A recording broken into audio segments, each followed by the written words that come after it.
आप लोगों को vector A cross vector B के लिए मैंने नियम बता दिया था ए बी साइन थीटा वाला, साथ में दिशा बता दिए थे कि क्रॉस का दिशा क्या होता है। ठीक है, तो अब इसमें आपको एक और बात समझ लेना है। हाँ, इसके कुछ गुण धर्म है, उसको लिख लेना है। तो लिखिएगा सदिश गुणन के गुण धर्म स्टार दे करके, सदिश गुणन, जिसका मतलब हुआ vector A cross vector B के गुण धर्म। इसके गुण धर्म लिख लीजिए, सदिश गुणन के गुण धर्म।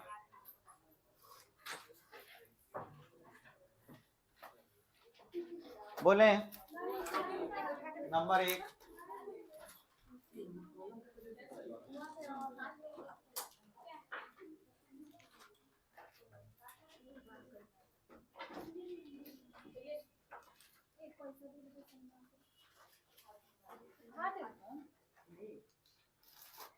सदिशों का सदिश गुणन वितरण नियम का पालन करते हैं। सदिशों का सदिश गुणन वितरण नियम का पालन करते हैं। सदिशों का सदिश गुणन वितरण नियम का पालन करते हैं। सदिशों का सदिश गुणन वितरण नियम का पालन करते हैं। वितरण नियम का पालन करते हैं। वितरण नियम का पालन करते हैं। तो आपको याद होगा मैंने लिखा था जैसे vector B plus vector C लिख दिए, और इसमें क्रॉस कराना है किस चीज से, वेक्टर ए से। तो वितरण मतलब बांटना, जैसे कि ए से बी में क्रॉस कराएंगे तो vector A cross vector B plus vector A cross vector C. बोलिए ऐसे लिखा जा सकता है। तो देखा जाए तो ए बी के साथ बट गया और किसके साथ बट गया, सी। तो इसीलिए इसको हम वितरण नियम या और क्या कहते हैं, बंटन नियम, माने बन के टन आ जाएगा, बंटन नियम। बंटन मतलब बट जाना होता है। ठीक है, दूसरे भी सोच रहा है, तो ये आपका अर्थात में लिख लीजिएगा बाबू लोग। वितरण नियम या बंटन नियम एक ही नियम होता है, एक ही चीज को कहा जाता है। अर्थात में ये लिख लीजिए।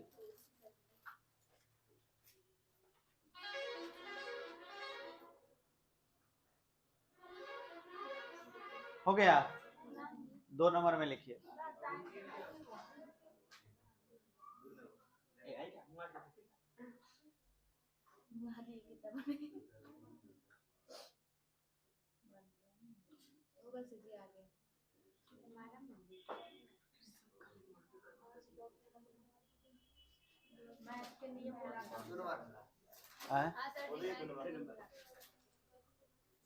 दो नंबर बोले।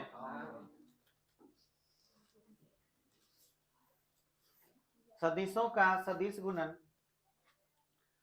सदिशों का सदिश गुणन, सदिशों का सदिश गुणन क्रम विनिमय नियम का पालन नहीं करते हैं। क्रम विनिमय नियम का पालन नहीं करते हैं। क्रम विनिमय नियम का पालन नहीं करते हैं। क्रम विनिमय नियम का पालन नहीं करते हैं।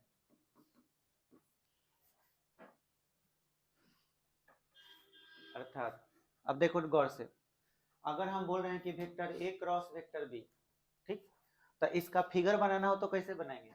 Vector A cross vector B है ना, मान के चलो एक पॉइंट पे वेक्टर ए काम कर रहा है और इसी पॉइंट पे कौन काम कर रहा है, वेक्टर बी। बीच का कोण क्या है, थीटा। तब क्रॉस किसको कहेंगे, ऊपर। ये डायरेक्शन किसका हुआ, vector A cross vector B का। ये बात समझ में आया। अगर हम यहाँ पे लिखे vector B cross vector A, तो इसका फिगर कैसा बनेगा। तो कहने का मतलब है कि वेक्टर ए और वेक्टर बी इसी पॉइंट पे काम कर रहे हैं और बीच का कोण क्या है, थीटा। लेकिन यहाँ पे क्या लिखा हुआ है, vector B cross vector A, माने सीधा है कि उल्टा। तो तीर का चिन्ह जो है ऊपर दिखाई दे रहा है, वो कहाँ आ जाएगा, नीचे आ जाएगा। तो यहाँ पे ऐसे नीचे हो जाएगा, थीटा तो रहेगा ही, लेकिन नीचे की तरफ जो होगा इसको क्या कहेंगे, vector B cross vector A. ये बात समझ में आया। अगर हम इस चीज को देखें तो यह चीज और यह चीज में ज्यादा का फर्क नहीं है। ये ऊपर है और ये क्या है, नीचे। तो अगर हमारा मन हो तो हम इस जगह पर है जो देख रहे हो, इस जगह पर मन करे तो माइनस में लिख सकते हैं vector A cross vector B. क्यों लिख सकते हैं? क्योंकि ऊपर अगर y है तो नीचे y डैश होता है, याद आया, अक्ष में, तो ज्यादा का फर्क नहीं है। तो इस हिसाब से हम लोग ये बोल सकते हैं कि vector A cross vector B कभी भी बराबर नहीं होता है vector B cross vector A के। लेकिन इन दोनों में से किसी एक को निगेटिव कर दिया जाए तब ये आपस में क्या हो सकते हैं, बराबर। हाँ, तो यहाँ पे हम लिख सकते हैं लेकिन vector A cross vector B बराबर हो सकता है minus vector B cross vector A के। मन करे तो माइनस इधर लगा लो और नहीं तो इधर, किसी एक तरफ माइनस लगा लेंगे तो ये आपस में क्या हो जाएंगे, बराबर। बोलो समझ में आ गया? चलिए इसको नोट कर लीजिए। हाँ, दुगो हो गया। तीसरा,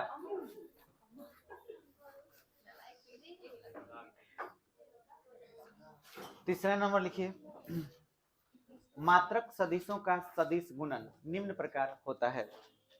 मात्रक सदिशों का सदिश गुणन निम्न प्रकार होता है।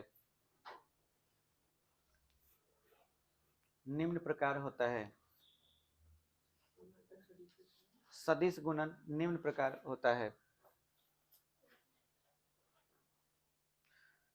निम्न प्रकार होता है। हो गया? देखिए, आइए देखिए, आई कैप से अगर क्रॉस कराना हो जे कैप में, तो बच्चों कल मैंने बताया था कि जब दो सदिश में अगर सदिश गुना हो रहा है और बीच में क्रॉस लगा तो क्रॉस होने पर उसका दिशा किधर होता है, बताओ? तो उन दोनों के तल के लंबवत। तो इसका मतलब एक्स अक्ष, इसका मतलब वाई अक्ष। तो ये कौन सा तल हुआ, एक्स वाई तल हुआ। तो इसका जो तीसरा सदिश आएगा क्रॉस, वो किधर आएगा, जेड। और जेड अक्ष को क्या कहते हैं, के कैप। आई और जे में क्रॉस करेंगे तो क्या आएगा, के कैप। बुझाया? अच्छा, अगर जे कैप रहे और क्रॉस क्या रहे, के कैप, तो क्या आएगा, आई कैप। बुझा रहा है? और यदि के कैप और क्रॉस आई कैप रहे तो क्या हो जाएगा, जे कैप। बुझा गया? लेकिन इसके उल्टा रहे अगर, जैसे कि आप यहाँ पे इसको अक्ष से समझ सकते हैं, जैसे अगर ये एक अक्ष है, ये आई कैप और ये क्या है, जे कैप, और ये क्या है, के कैप, ऐसे है। तो आई से जे में हुआ तो के आ गया, जे से के में हुआ तो आई आ गया, और आई से नहीं, के से आई में हुआ तो क्या हुआ, जे आ गया। अगर आपसे हम बोले कि क्या घड़ी का सुई ऐसा ही नाचता है क्या, नहीं, तो ये हमको इसको बोल सकते हैं एंटी क्लॉकवाइज, बोल सकते हैं। आपसे पूछा जाए कि एंटी क्लॉकवाइज अगर गुना हो तो पॉजिटिव आएगा कि निगेटिव, पॉजिटिव आएगा। तो इसके ठीक उल्टा सोच सकते हो, क्लॉकवाइज। तो क्लॉकवाइज में निगेटिव होगा। तो ये आपका मान के चलिए कि ये जे कैप हो गया, ये इधर आई कैप हो गया, ये के कैप हो गया, ठीक। तो तीर का चिन्ह कुछ इस टाइप से होगा, ऐसे। तो आपसे हम बोले कि आई कैप में क्रॉस करा दे के कैप में, देखिए आई से के, तो क्या हो जाएगा, माइनस जे कैप। उल्टा हो गया। और वही अगर के से जे में करा दें, के कैप क्रॉस जे कैप, तो क्या हो जाएगा, माइनस आई कैप।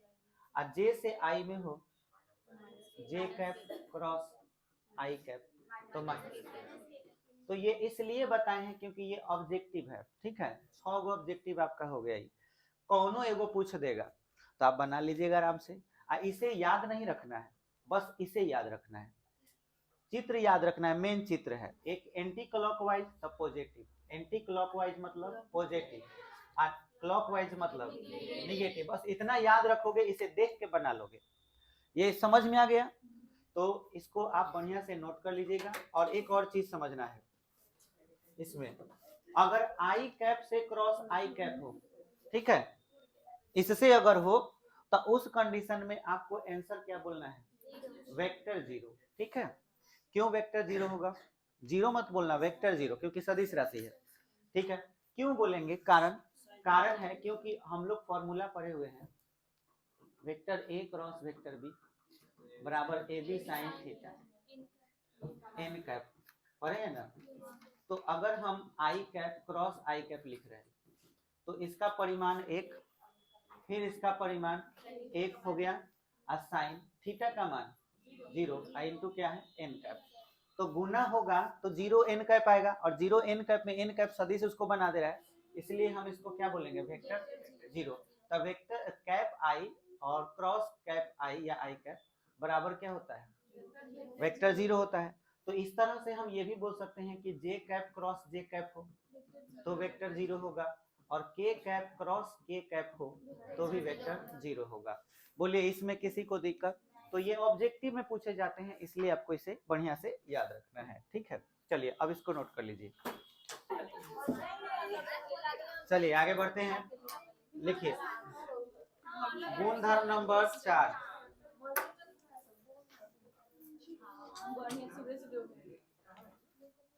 यदि दो सदिश समांतर या संरेख हो, गुणधर्म नंबर 4।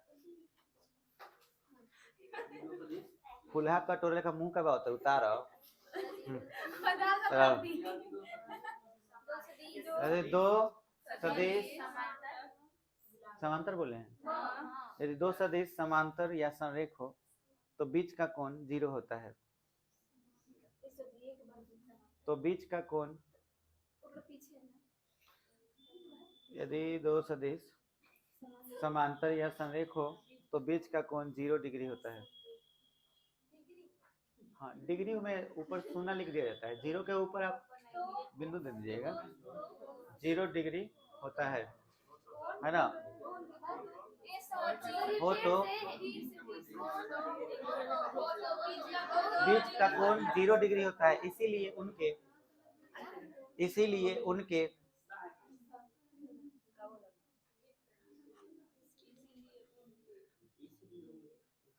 दिक अनुपात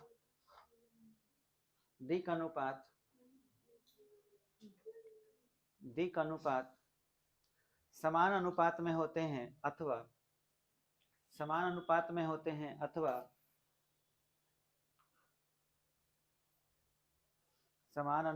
होते हैं अथवा सदिश गुणन शून्य सदिश के बराबर होता है।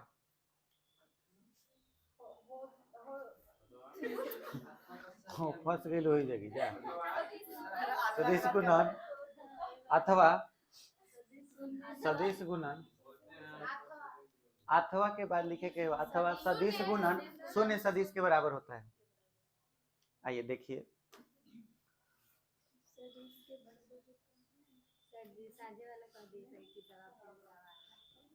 वेक्टर ए, सुनो ध्यान से, अगर वेक्टर ए की बात करें कि इसकी दिशा इधर है, ठीक, और इसी डायरेक्शन में कौन है वेक्टर बी, तो ये समांतर हो गया।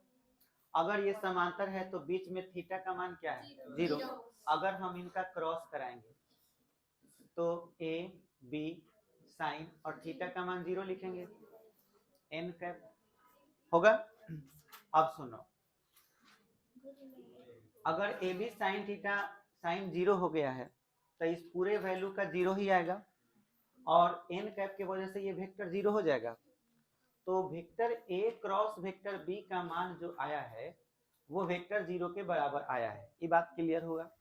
अब ध्यान से सुनना है, यहाँ पर जब आप इसे डिटर्मिनेंट के फॉर्म में लिखिएगा, क्योंकि आपको याद है क्रॉस को डिटर्मिनेंट में भी लिखते हैं, तो इसके दिक अनुपात अगर दिए होंगे तो हम ये बोल सकते हैं कि आई कैप जे कैप के कैप, और यहाँ A1 B1 C1 A2 B2 C2, ये तो वेक्टर 0 के बराबर होंगे। अगर ये वेक्टर 0 के बराबर होंगे, अगर इसको हम सॉल्व करेंगे तो सॉल्व करने से क्या होगा, देखिए सॉल्व जब करिएगा तो आई कैप और इस तरह से लिखिएगा तो B1 में C2 से गुना कराइएगा, अब फिर माइनस क्या करिएगा B2 C1, और एक माइनस वाले टर्म को 0 के तरफ ले जाइएगा, आई कैप को आई कैप के बराबर कीजिएगा। देखिए ज्यादा नहीं बाउंस कर रहा है तो बना ही लेते हैं, करना क्या है, ये देखिए आई कैप लिख लीजिए, आई कैप, अब ब्रैकेट के अंदर बोलिए क्या लिखिएगा B1 C2 minus B2 C1, यही होगा क्या। B2C1। चलिए जे कैप का लिख लेते हैं, माइनस को चलिए माइनस जे कैप ले, बाद में प्लस कर लेंगे, माइनस जे कैप। तो ये लाइन तो A1C2 माइनस A2C1 प्लस के कैप, फिर क्या लिखेगा A1B2 माइनस A2B1 और बराबर में वेक्टर जीरो था। अच्छा वेक्टर जीरो को जीरो आई कैप प्लस जीरो जे कैप प्लस जीरो के कैप लिख सकते हैं। अब आई कैप वाला आई कैप के बराबर, तो इस हिसाब से B1C2 माइनस B2C1 जो होगा वो जीरो के बराबर होगा। यहाँ देखो जीरो लिखा हुआ है। और इसी तरह से ये वाला जो टर्म दिख रहा है माइनस अंदर चला जाएगा, तो A2C1 पहले हो जाएगा, अब माइनस ये जो होगा वो बराबर किधर आ जाएगा, तो A1C2 ये हो जाएगा। और इसको देखो A1B2 बराबर क्या हो जाएगा, A2B1। अब ये माइनस वाला टर्म इधर कर दो, तब B1C2 बराबर B2C1, इधर A2C1 बराबर, ये तो हो ही गया है जी। चलो ये तो लिख ही लिए हैं, कोई दिक्कत नहीं, इतना रहने देते हैं। अब हम अनुपात निकालते हैं। अनुपात हम निकालेंगे, जैसे कि यहाँ पे A1 बटा A2 निकालना है, तो A1 के नीचे क्या आ जाएगा, A2, तो यहाँ C1 बटा C2। अच्छा B1 बटा B2 चाहिए, यहाँ B1 रहने देते हैं और बटा में B2, A1 बटा A2। हाई अगर इग्नोर भी कर दें तो इन तीनों को ले सकते हैं, इन तीनों को अगर मिला दे तो A1 बटा A2 बराबर B1 बटा B2 बराबर C1 बटा C2। याद है एक जमाने में मैंने लिखवाया भी था कि समांतर हो तो दिक् अनुपात जो होते हैं वो बराबर अनुपात में होते हैं, और याद है ये भी बोले थे कि आगे चल के बताएंगे कि ऐसा क्यों होता है। तो कारण समझ में आ गया कि क्यों होता है। तो अब आपको दो कंडीशन बढ़िया से पढ़ा दिए। अब हमको वेक्टर में या चाहे 3D में जब सवाल पढ़ना होगा, कोई सवाल बनाना होगा, तो हमको दो बातें याद रखनी है। लंब पर सवाल होगा तो A1A2 plus B1B2 plus C1C2 बराबर 0 लिखना है। अगर लंब वाला सवाल नहीं हो, समांतर चाहे संरेख वाला सवाल हो, तो फॉर्मूला क्या लिखना होगा, A1 बटा A2 बराबर B1 बटा B2 बराबर C1 बटा C2। इसी दो पर सवाल बनेगा। समांतर के लिए ये यूज करना है और लंब के लिए A1A2 plus B1B2 plus C1C2 बराबर 0 यूज करना है। बोलो क्लियर हो गया। तो चलिए आप लोग अब इसे नोट कर सकते हैं। और मैं एक और बात बता दूं, नोट कर लीजिएगा, लेकिन यहाँ पे पहले देख लीजिए, नोट कर लीजिएगा 1 मिनट। 10.4 प्रश्नावली अब देख लीजिएगा। जैसे आपको वेक्टर ए का मान दिया है, ध्यान दीजिएगा, वेक्टर ए और वेक्टर बी का मान दिया है, और याद है मैंने एग्जाम्पल में यही क्वेश्चन आपको सॉल्व करवाया था इसके जैसा। तो पहला तो बताने की जरूरत नहीं है। दूसरा नंबर देखिए, vector A plus vector B, खाली इतना बता दीजिए एक सदिश है कि दो सदिश है, नहीं, जब जोड़ दिए तो एक सदिश हो गया, और एक सदिश हो गया तो इसको आप कुछ मान सकते हैं। जैसे vector A plus vector B को क्या मान सकते हो, बड़ा ए मान सकते हो, बड़ा वेक्टर ए मान लो और इसको बड़ा वेक्टर बी मान लिए। तो पहले जोड़ लेना और फिर क्या कर लेना, घटा देना, तो दो सदिश मिला। अब पढ़ो क्या कह रहा है, बढ़िया से सुनो। अभी दो सदिश तुमको मिल गया ना, कौन कौन मिला है, वेक्टर ए मिला है बड़ा वाला और वेक्टर बी मिला है बड़ा वाला, दो सदिश तुम्हारे पास है। अब यहीं से सोचना है क्या कह रहा है कि लंब दिशा में। अब यहाँ इस लाइन को समझो बढ़िया से, वेक्टर ए और वेक्टर बी के लंब दिशा में, मतलब ये दो सदिश है और उसके लंब दिशा में।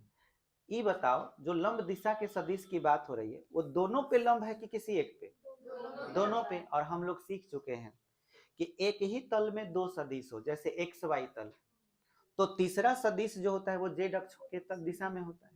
और ये कब होता है, जब इन दोनों में क्रॉस हो तब। बात समझ में आया। और देखो क्या कर रहा है, मात्रक सदिश ज्ञात करें। हम ये तो नहीं जानते लेकिन सदिश निकालना जानते हैं, मात्रक निकालना बाद में सोचेंगे, लेकिन सदिश अगर हमको निकालना हो तो सीधे सीधे क्या करना है, इसमें और इसमें क्या करा देना है, क्रॉस करा देना है। तब वेक्टर ए और वेक्टर बी में क्रॉस कराने के लिए हमारे पास डिटर्मिनेंट का फॉर्मूला है, वो अप्लाई करेंगे तो क्या निकलेगा, लंब दिशा में सदिश निकल जाएगा। ये बात क्लियर हुआ। फिर कह रहा है कि क्या निकालो, मात्रक। अब दिमाग पे आया कि मात्रक कैसे निकालते हैं। तो मात्रक निकालने का तरीका है, चाहे जो भी सदिश हो उसके परिमाण से भाग दे दो। बात बुझाया। जैसे वेक्टर ए का मात्रक चाहिए, मतलब ए कैप चाहिए, ठीक। तो ए कैप कैसे निकालते हैं, वेक्टर ए के ठीक नीचे हम क्या लिख देते हैं, ए लिख देते हैं। तो जो इसका मान आएगा उसका पहले रूट कर लेना, माने वेक्टर हटा करके कैप हटा करके रूट कर लेना, उसी से भाग दे दोगे, वो कातीज में बदल जाएगा, बस आंसर हो गया। बोलो कर लोगे। चलिए अगले क्वेश्चन पे आते हैं। एक मात्रक सदिश वेक्टर ए, जल्दी से बताइए मात्रक का मतलब क्या। हाँ परिमाण से भाग, लेकिन यहाँ पे लिखा हुआ है वेक्टर ए मात्रक सदिश है, पहले ही बोल दिया है, निकालने के लिए नहीं बोल रहा है, ये बोल दे रहा है कि वेक्टर ए क्या है, मात्रक सदिश है। तो इसका मतलब हुआ कि इसका वेक्टर हटाएंगे तो क्या प्राप्त होगा, मात्रक सदिश का मान कितना होता है, 1 होता है। तो ए का मान कितना है, सवाल नंबर 3 में, सवाल नंबर 3 में एक्सरसाइज 10.4 क्वेश्चन नंबर 3 में ए का मान कितना दे दिया, 1। बोलो 1 क्यों लिखे हम बताओ, क्योंकि मात्रक सदिश है। आई के साथ π/3, आई मतलब एक शख्स, और एक शख्स के साथ जो कोण बनता है बोलो उसे क्या बोलते हैं, याद करो, बताए थे एक शख्स के साथ अगर कोण बने तो अल्फा, वाई अक्ष के साथ बने तो बीटा, और जेड अक्ष के साथ बने तो गामा। तो ये π/3 किसका मान है, तो अल्फा बराबर π/3 हुआ, π/3 मतलब 60 डिग्री, π/4 जे के साथ, तो बीटा का मान π/4। अच्छा के साथ एक न्यून कोण थीटा, मतलब गामा का मान कितना है, थीटा है। अब क्या कह रहा है समझो, थीटा का मान ज्ञात कीजिए और इसके सहायता से वेक्टर ए के घटक भी ज्ञात कीजिए। वेक्टर ए के घटक, तब वेक्टर ए एक मात्रक सदिश था और उसका हमको क्या निकालना है, घटक। घटक मतलब आई के साथ जो है वो, जो जे के साथ है वो, और जो के साथ है वो। आई के साथ, जे के साथ और के साथ जो होता है उसे क्या कहते हैं, दिक् अनुपात। बात बुझाया, दिक् अनुपात कहते हैं। ये बात क्लियर हुआ। अब आपको यहाँ पर दिक् अनुपात बताना है, तो दिक् अनुपात बताने के लिए आई के साथ जो रहेगा वो ना निकालिएगा। अब हम कैसे निकालें, तो बहुत ही सिंपल है। जो आई के साथ रहता है वो या तो दिक् अनुपात रहेगा और नहीं तो दिक् कोसाइन रहेगा, ठीक है। अब आई के साथ दिक् कोसाइन रहेगा तो वो कौन हो सकता है भाई, तो कॉस अल्फा हो सकता है। बात बुझाया। अब कॉस अल्फा अगर हो सकता है तो अल्फा का मान कितना है, π/3। तो कॉस π/3 का मान कितना, कॉस 60 का मान 1/2। तो आई कैप के साथ कौन रहेगा, 1/2 रहेगा, आंसर हो गया। बात बुझाया। यानी कि सीधी सीधी बात है, घटक निकालने का मतलब हुआ, वेक्टर ए के घटक निकालने का सीधा मतलब हुआ या तो आपको दिक् अनुपात निकालना है या दिक् कोसाइन निकालना है। डिपेंड ये करता है कि दिए गए इंफॉर्मेशन से तुम क्या निकाल सकते हो। आपके सामने जो इंफॉर्मेशन है वो है अल्फा, बीटा और गामा, ठीक है। इस इंफॉर्मेशन से हम दिक् अनुपात निकाल सकते हैं कि दिक् कोसाइन, दिक् कोसाइन। तो घटक का मतलब यहाँ पे क्या होगा, दिक् कोसाइन। तो सीधा सीधा आपको यहाँ पे क्या निकालना है, दिक् कोसाइन निकालना है। और दिक् कोसाइन निकालने का मतलब एल निकालना है, एम निकालना है और एन निकालना है। बोलो क्लियर हुआ। तो एल का मान कॉस अल्फा हो जाएगा, अल्फा का मान रख देना। एम का मान कॉस बीटा हो जाएगा, बीटा का मान रख देना। दुख सबसे ज्यादा यहाँ है कि आप यहाँ पे कॉस गामा तो लिख लीजिएगा और गामा का मान कॉस थीटा भी लिख लीजिएगा, पर थीटा का मान कहाँ से लाइएगा, ये दिक्कत हो गया। तो हम ऐसा क्या करें कि थीटा का मान निकाल पाए। तो हमारे पास एक बहुत ही खास फॉर्मूला है, cos square alpha plus cos square beta plus cos square gamma बराबर 1 है। कॉस अल्फा का मान भर लो, कॉस बीटा का मान भर लो और गामा के जगह पर थीटा रख लो। बोलो किसका मान निकल जाएगा, कॉस थीटा का मान निकल जाएगा। और वही यहाँ पे रख दोगे, किसका मान हो गया, एन का। ये तीनों आंसर हो गए। बोलो कर लोगे अब। चलो क्वेश्चन नंबर 4 में देखो, ये कह रहा है दर्शाइए कि इसमें और इसमें क्रॉस होगा तो इतना आएगा। तो पहले ए से ए में कर लेना, फिर ए से बी में, बी से ए में और फिर बी से बी में, ये अपने आप आ जाएगा। बोलो क्लियर हो गया। अच्छा 5 नंबर, ये आपको करना क्या है, डिटर्मिनेंट लिख लेना है। डिटर्मिनेंट में पहला लाइन में क्या लिखाएगा, दूसरा लाइन में 2 6 27, तीसरा लाइन में 1 लैम्डा म्यू, 1 लैम्डा और म्यू। सॉल्व कर देना है, बात बुझाया। सॉल्व कर देने के बाद एक बार लैम्डा को 0 के बराबर करना है और एक बार म्यू को, तो लैम्डा का मान निकल जाएगा और फिर किसका मान निकल जाएगा, म्यू का। कर लोगे, ट्राई कीजिएगा, नहीं बनेगा तो हम बताएंगे। अच्छा ये सवाल इसको अभी रहने दीजिए, इसको हम बताएंगे। हाई वाला 7 नंबर देखिए, मान लीजिए vector A, vector B, vector C, ये तीनों मान दिए हुए हैं। यहां तक देखिए कोमा लगा हुआ है ना, ये मान किसका है, वेक्टर ए का, और ये इतना दूर, और ये बुझा गया। अब ध्यान से समझिएगा, कह रहा है कि दर्शाइए कि vector A cross vector B plus vector C बराबर क्या होगा, vector A cross vector B plus vector A cross vector C. बड़ा है पर बहुत आसान है, ध्यान से सुनिएगा कैसे बनाना होगा। LHS लिखना है, LHS, और जब LHS लिख लीजिएगा तो ये वाला टर्म उतारिएगा। उतार लिया। अब सुनो, क्रॉस मतलब डिटर्मिनेंट, तो का चीज का चिन्ह दोगे, पहला लाइन बोलो क्या लिखोगे, IJ के लिख दिए। दूसरा लाइन इसका, तो ए पर आ जाओ, A1 A2 A3 लिखा गया। अब बताओ तीसरा लाइन क्या लिखोगे, BC का जोड़, तब B1 plus C1, B2 plus C2, B3 plus, बोलो लिखा गया। LHS का मान हो गया, सॉल्व नहीं करना है, छोड़ देना है, हो गया, उतने पर छोड़ दो, आगे सॉल्व मत करना। बोलो क्लियर हुआ, बताओ पहले क्या था, दूसरा A1 A2 A3, तीसरा B1 प्लस C1, हाँ तो था ना जी, B2 plus C2, B3 plus C3। ये तुम्हारा कौन सा टर्म है, LHS। अब RHS पे आते हैं। पहले की क्रॉस है, कितने डिटर्मिनेंट, 2 डिटर्मिनेंट लिख दिए, 2 डिटर्मिनेंट हो गया। पहला लाइन बोलो IJK हो गया, दूसरा लाइन बोलो, हाँ दूसरा लाइन क्या होगा, A का ही होगा, बात बुझाया।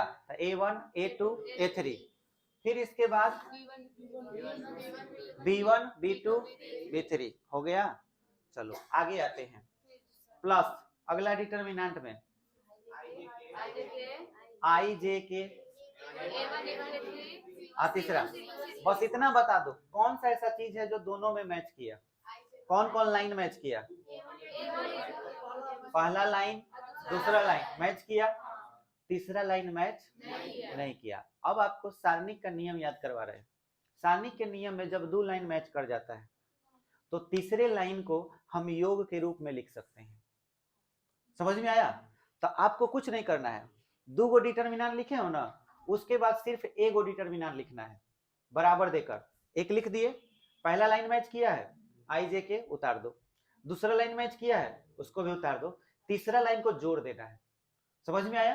तो तीसरा लाइन जोड़ना है। तो पहले में बताओ क्या था, B1 था, इसमें क्या था C1, तब B1 प्लस आया। अब बताओ LHS से मैच कर रहा है, फिर दूसरा नंबर जोड़ो, B2 प्लस C2 मैच कर रहा है, दोनों मैच कर गया, प्रूफ। बोलो हो गया, बन जाएगा। चलो आगे बढ़ते, नहीं बना तो भी हम बना देंगे, बोल देना। अच्छा 8 नंबर मैं बताऊंगा, इसको रहने दो। 9 नंबर, एक त्रिभुज का क्षेत्रफल ज्ञात कीजिए जिसके शीर्ष A, B और C। आपको त्रिभुज का क्षेत्रफल निकालना है, तो सभी बाबू लोग थोड़ा सा उदाहरण पर ध्यान देंगे। ये देखिए, एक त्रिभुज का क्षेत्रफल ज्ञात कीजिए जिसके शीर्ष दिए गए हैं, बताइए। तो इसके जरिए आप बना सकते हैं, जैसे इसका ही सारणी का यूज करना है तो सेम पैटर्न पर आपको वो क्वेश्चन बनाना है, बन जाएगा। अच्छा चतुर्भुज वाला भी दिया हुआ है, एक समांतर चतुर्भुज मैं दिखा दे रहा हूं, देखिए यहाँ है ना। तो उदाहरण 25 के बेस पे बना लीजिएगा। अच्छा 10 11, सभी बच्चे यहाँ पर गौर से देखेंगे। ये सवाल पूछा गया प्रश्न है, एग्जाम में आया हुआ प्रश्न, लेकिन भारी नहीं है। वेक्टर ए और वेक्टर बी इस प्रकार हैं, ये बताइए किसका मान है, ए का मान है। ए बराबर 3 मोड में लिखा है, लेकिन हम मोड में नहीं लिखेंगे, ए बराबर 3 लिखेंगे, बी बराबर कह रहा है कि vector A cross vector B एक मात्रक सदिश है। बोलो इसका मतलब क्या हुआ? Vector A cross vector B कौन सा सदिश है? मात्रक सदिश का मतलब इसका परिमाण कितना है? अच्छा, इसका फॉर्मूला क्या होता है? अब मोड में लिख दोगे तो एन कैप लिखने की जरूरत नहीं है, ठीक है। मोड में लिखोगे तो एन कैप नहीं, क्योंकि एन कैप का परिमाण कितना होता है? 1 होता है। अब बताओ ए का मान कितना था? 3 था। अब बी का मान कितना था? √2/3 था। √3/2 था। √2/3 था साइन थीटा। अब मोड हटाओगे तो यही रह जाएगा बराबर 1। तो 3 से 3 कट गया, √2 इधर लाओ, 1/√2 तो थीटा बराबर 45 डिग्री। आंसर 45 डिग्री किसमें है? ऑप्शन नंबर बी, π/4 हो गया। बोलो क्लियर हुआ? अच्छा 12 नंबर देखो, एक आयत के शीर्ष दिए गए हैं, तो तुम्हें ध्यान देना है ये समांतर चतुर्भुज वाला। तुमको ये समांतर चतुर्भुज दिया हुआ है, ये क्या दिया है? भुजा। और इसको पढ़ो क्या दिया हुआ है? ये शीर्ष दिए हुए हैं, ये ए का वैल्यू है, ये बी का, और ये सी का, और ये डी का। इसका क्षेत्रफल बोल रहा है। तो आप अच्छी तरह जानते हैं क्षेत्रफल निकालना है आपको। क्षेत्रफल तो लंबाई गुने क्या होगा? चौड़ाई, यही ना होगा, लंबाई गुना चौड़ाई। तो आपको करना कुछ नहीं, लंबाई निकाल लेना है पहले, और फिर क्या निकाल लेना है? चौड़ाई। कैसे निकालोगे? बड़ा सिंपल सा है। मान के चलो ये, अच्छा इसको ना फिगर के थ्रू भी समझ सकते हो, अगर कंफ्यूजन हो रहा हो तो फिगर के थ्रू भी समझ सकते हो, या फिर इससे इसको घटा लो, ए बी मिल जाएगा। जैसे आपको वेक्टर ए बी चाहिए तो इससे इसको घटा लेना, बी सी चाहिए तो इससे इसको घटा लेना, सी डी चाहिए तो इससे इसको निकाल लेना, ठीक है। दो गो बराबर बराबर आएगा तो एगो लंबाई हो जाएगा और एगो क्या हो जाएगा? चौड़ाई। लंबाई में गुना कर देना किस चीज से? चौड़ाई से, आपका आंसर आ जाएगा। तो यहाँ तक आपका खत्म हो गया। जितना हो पाए आप बना के लाइएगा, जो नहीं बनेगा वो हम बता देंगे। कल भर आपका वेक्टर का, कल भर नहीं सोमवार को वेक्टर का क्लास चलेगा, और अभी वेक्टर खत्म नहीं हुआ, अभी 3D में हम लोग जाएंगे तो वो भी वेक्टर ही है। तो ये मत समझिए कि खत्म हो गया, अभी ये चलता रहेगा, ठीक है।